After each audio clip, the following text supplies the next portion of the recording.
Les dangers et les pouvoirs du lait cru.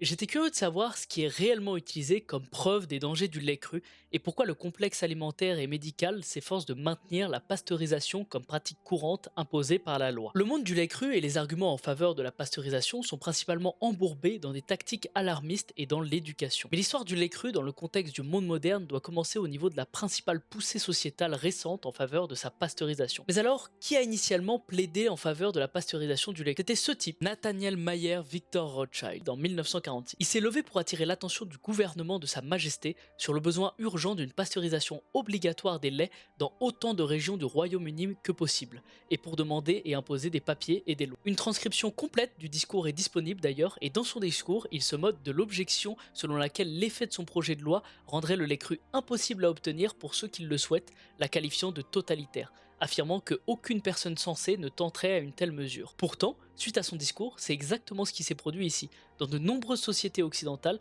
où il est désormais illégal de vendre du lait cru pour autant. Mais alors, devons-nous vraiment croire que cet homme était si préoccupé par la santé des gens qu'il voulait véritablement améliorer grâce à la pasteurisation? Nous passons maintenant à un article de synthèse qui déclare que les allégations liées à une meilleure nutrition, à la prévention de l'intolérance au lactose ou à l'apport des bonnes bactéries provenant de la consommation du lait cru n'ont aucun fondement scientifique et sont des mythes. J'ai donc pensé que regarder les preuves que les gens utilisaient pour dire ce genre de choses était intéressant. Entre 1993 et 2006, 121 éclosions liées aux produits laitiers se sont produites, dont 60% concernaient le lait cru. Bien sûr, cela signifie donc que 40% d'entre eux proviennent des produits laitiers pasteurisés. Donc est-ce que la pasteurisation c'est vraiment une bonne idée? J'en suis pas si sûr. Donc dans les événements recensés sur le lait cru, 1571 cas ont été signalés, dont 202 hospitalisations et 2 décès. Donc en seulement 13 ans, il n'y a eu seulement que 2 décès où quelqu'un avait consommé du lait cru.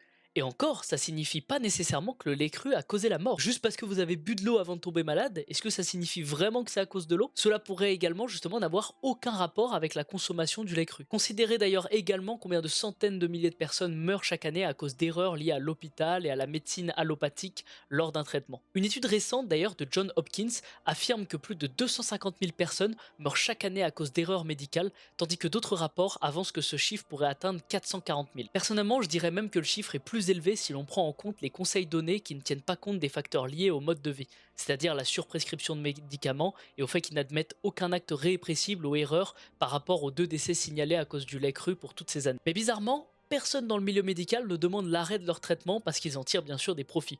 Je vous rappelle que dans mon post sur le cholestérol, le total de vente de statine, qui est un médicament anti-cholestérol, est de 33 milliards de dollars en 2007 seulement. Donc l'auteur de cette revue est John Luckey ou John Luckey, directeur du centre de recherche laitière. D'après leur site web, ils sont principalement financés par le Dairy Farmer Check-off Programme et l'industrie laitière. Mais maintenant, regardons plutôt pourquoi l'industrie laitière voudrait-elle promouvoir le récit selon lequel les bienfaits du lait cru sont des mythes. Cela pourrait être dû au fait que les petits producteurs laitiers ne peuvent pas se permettre justement d'acheter des machines et des techniques de pasteurisation nécessaires pour vendre leurs produits laitiers conformément à leurs lois. En fait, ça permet tout simplement d'avoir la main mise sur les petits fermiers, sur ce qu'ils peuvent faire ou ne pas faire justement.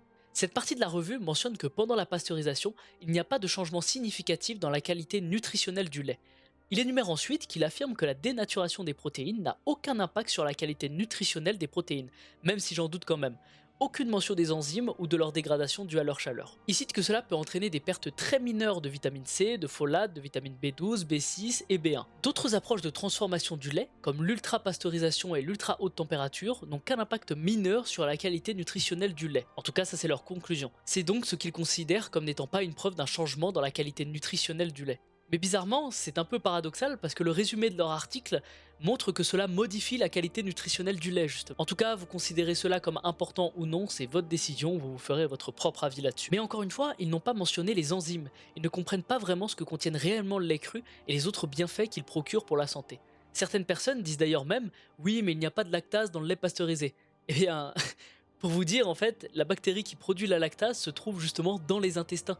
Donc si vous n'avez pas de bactéries, qui d'ailleurs je vous le rappelle assurent près de 100% de tous les processus du corps, vous avez besoin de bactéries pour vivre, donc ainsi l'article de synthèse nie la présence de lactase, mais en fait ce sont les bonnes bactéries présentes dans le lait cru qui facilitent justement la création de lactase dans l'intestin, là où elle est nécessaire. Vous devez comprendre que nous, les humains, sommes pour la plupart des bactéries. En fait, la présence d'agents pathogènes et de bactéries n'est pas nécessairement synonyme de danger.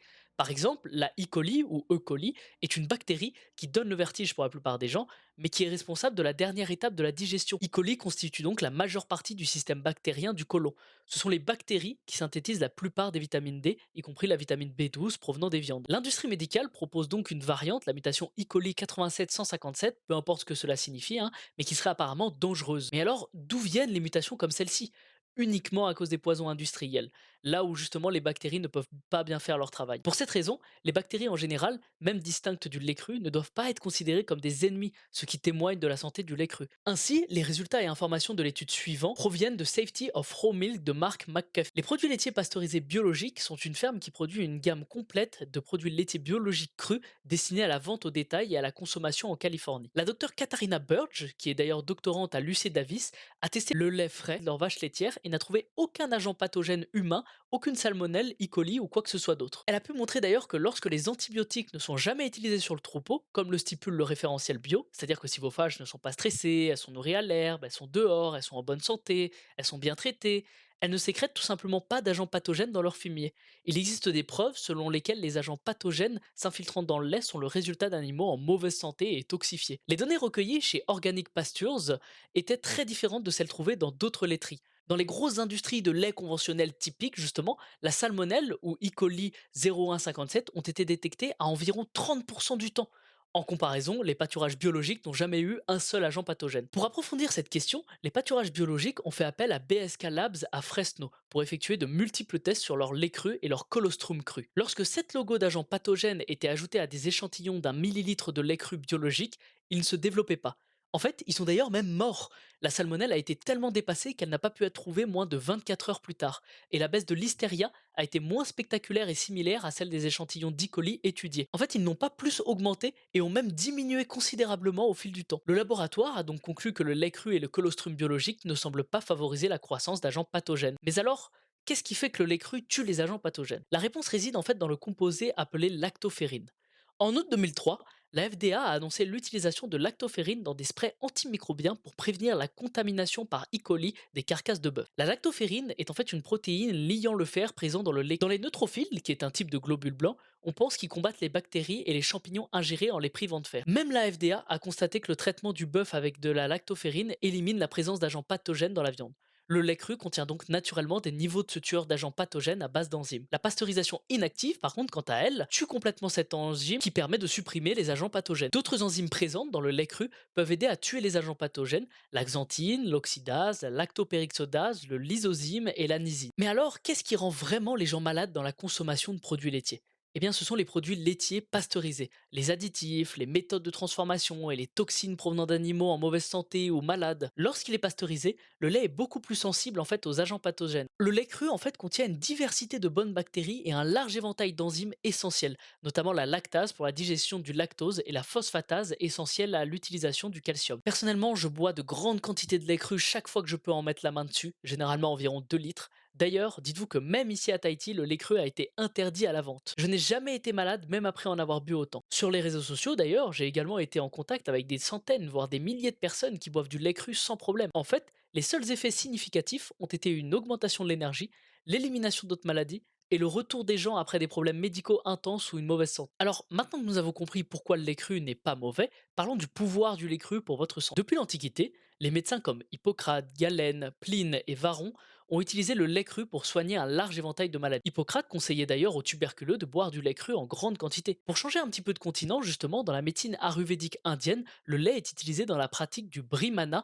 c'est-à-dire pour stimuler ou nourrir le corps. Il est également utilisé dans le rasayana pour rajeunir le corps et dans le yajnakarana pour favoriser la fonction sexuelle et la fertilité. Les médecins prescrivaient d'ailleurs le lait cru comme laxatif doux pour calmer l'inflammation des tissus ulcérés, comme galactogogue pour augmenter la production de lait de la mère qui allait. Au cas où, galactogogue veut dire qu'il favorise la sécrétion lactée, donc tout simplement favoriser chez les femmes la production de sécrétion de lait maternel. Pour rechanger de continent, encore une fois, aux États-Unis, le lait cru a été utilisé pendant 150 ans pour traiter un large éventail de pathologies et est encore utilisé aujourd'hui dans certains hôpitaux et en Europe dans d'autres pays. Dans un article d'ailleurs de 1884, lu avant une réunion de l'American Medical Association, le docteur James Tyson a dressé un bref historique de la cure de lait en Europe. Le docteur Nozom Tef de Moscovo a écrit en 1857 un livre intitulé Milk Cure, dans lequel il décrit le traitement d'un millier de cas. La cure de lait, également connue sous le nom de thérapie immunitaire du lait, consiste à siroter 4 à 5 litres de lait cru tout au long de la journée pendant une durée de 2 à 4 semaines, accompagnée de bains très chauds pour faciliter la désintoxication. Le docteur Cru a rapporté des résultats favorables pour un large éventail de maladies, notamment le cancer, les infections, les troubles nerveux, cérébraux, la perte de poids, les troubles métaboliques, et la liste est encore bien longue. D'ailleurs, à bien des égards, le lait cru ressemble en fait au lait maternel. Les deux sont des laits entièrement naturels, frais et non transformés. Il contient tous deux une grande variété de nutriments essentiels, de graisses, de protéines, d'enzymes anti-inflammatoires et digestives, de vitamines biodisponibles et de minéraux. Le tout sous une forme naturelle qui est la plus facilement utilisée par l'organisme. Mais bizarrement, je ne vois aucun scandale sur le lait maternel. Si le lait cru est si dangereux, pourquoi pas celui-ci aussi? De plus, le lait cru facilite la production d'enzymes lactase dans le tractus intestinal, permettant à de nombreuses personnes intolérantes au lactose de digérer le lait cru sans problème. Ce graphique par exemple montre la comparaison de lait cru versus le lait pasteurisé ainsi que des laits végétaux qui ne méritent pas ce nom. Le lait cru contient les 22 minéraux essentiels dont le calcium, le chlore, le magnésium, le phosphore, le potassium, le sodium, le soufre, le zinc, l'iode et d'autres oligo-éléments. Le lait cru fournit une enzyme spéciale pour chacun des minéraux, ils sont donc absorbés à 100% par le corps. Par exemple, la lactoferrine présente dans le lait cru assure l'assimilation du fer. La lactoferrine est détruite justement par la pasteurisation. Il existe 60 enzymes fonctionnelles dans le lait cru, certains d'entre eux sont originaires du lait et d'autres sont produits par des bactéries bénéfiques encouragées par le composé contenu dans le lait. Si vous êtes occupé et n'avez pas forcément par exemple le temps de préparer un petit déjeuner, un grand verre de lait cru ou d'autres produits laitiers crus constitue un moyen rapide et pratique de vous assurer que vous et votre famille obteniez tous les nutriments dont vous aviez besoin. Et ça ne nécessite aucune préparation. Personnellement, je bois quand j'en ai sous la main 1 litre de lait cru avant ou après une séance d'entraînement pour continuer si je suis pressé. Y ajouter du miel par exemple est également très agréable, des jaunes d'œufs crus. Il existe de nombreux exemples d'ailleurs de personnalités qui boivent du lait cru. Bobby Kennedy Jr. par exemple est montré ici dans une interview déclarant qu'il ne boit que du lait cru et qu'il a l'air plutôt bien pour ses 70 ans d'ailleurs. I only drink raw milk. La magnifique Marilyn Monroe également buvait fréquemment du lait le matin. Elle avalait un verre de lait entier avec 2 œufs crus, ce qui est anabolisant. Donc mesdemoiselles, prenez des notes. De grandes études ont montré et constaté que la consommation de lait cru est associée à des taux plus faibles d'asthme. La consommation de lait cru permet justement de protéger contre l'asthme et le rhume des foins, ce qui est donc bon contre les allergies. La consommation de lait cru justement d'ailleurs protège même d'autres allergies, otites ou fièvre. La consommation précoce de lait de vache cru réduit le risque d'infection respiratoire manifeste et de fièvre d'environ 30%. Vous savez, la protection contre les allergies cesse lorsque le lait cru est justement chauffé à 149 degrés Fahrenheit, ce qui est la même température à laquelle les protéines de lactosérum sont dénaturées justement avec la pasteurisation. Il est probable que les protéines de lactosérum brut soient responsables des effets bénéfiques du lait cru sur les allergies, l'asthme et l'inflammation. Donc vraiment, ce que j'essaye de vous faire comprendre, c'est qu'il y a beaucoup de preuves, si vous êtes intéressé par la science et que vous ne vous contentez pas de faire confiance à votre intuition et à ce que vous ressentez, je pense pas que ça va vraiment marcher. La santé en règle générale est un milieu tout aussi corrompu que celui de l'argent. Il est très facile de tourner n'importe quel chiffre à son avantage. Personnellement, pour moi, les entreprises pharmaceutiques sont en quelque sorte devenues un petit peu les bibles de ce monde moderne et les médecins en sont devenus les anges. Ce n'est pas pour rien que lorsque vous dites à vos amis de se mettre au sport, ils ne vous écoutent pas, mais dès qu'un médecin lui dit d'ingérer tel ou tel médicament dans son corps, il le fait sans broncher. Je trouvais donc ça vraiment intéressant de se pencher et d'examiner le vaste monde des études démographiques à grande échelle qui ont montré une meilleure santé chez les enfants ayant eu accès au lait cru en grandissant. Les effets protecteurs du lait cru de vache sur les infections étaient comparables à ceux de l'allaitement maternel. Donc mesdames, si pour une raison quelconque pendant que vous allaitez vous ne pouvez pas donner suffisamment de lait à votre bébé, le lait cru pourrait être la solution. Assurez-vous bien sûr que vous l'obtenez d'une bonne source et qu'il soit suffisamment de bonne qualité. Alors vraiment, en prenant en compte toutes ces informations, je vous demande tout d'abord de vous faire votre propre avis et j'espère que vous pourrez voir les mensonges sur le lait cru qui se sont répandus dans notre société. Ce merveilleux super aliment peut vous aider à guérir et à vous épanouir dans beaucoup de choses. Si vous vous trouvez dans une région où le lait cru est actuellement illégal, veuillez contacter vos groupes locaux de défense du lait cru qui sont probablement présents et prêtez votre voix et votre énergie dans la lutte pour libérer cet aliment et la liberté alimentaire en règle générale. En Europe, normalement, vous ne devriez plus avoir ce problème puisque le lait cru revient de plus en plus à la mode. En France, par exemple, la vente du lait cru est redevenue légale en 1966 et la vente du lait cru de vache est légale dans plusieurs autres pays dont l'Allemagne, la Belgique, les Pays-Bas, le Danemark, l'Italie, l'Irlande et une partie du Royaume-Uni. Même si malheureusement il reste encore beaucoup de restrictions et de diabolisation sur cet aliment. J'espère que cette vidéo vous a plu, j'y ai mis beaucoup de temps pour être le plus transparent possible sans rentrer dans les sentiments justement. Donc merci beaucoup de m'avoir écouté et à bientôt.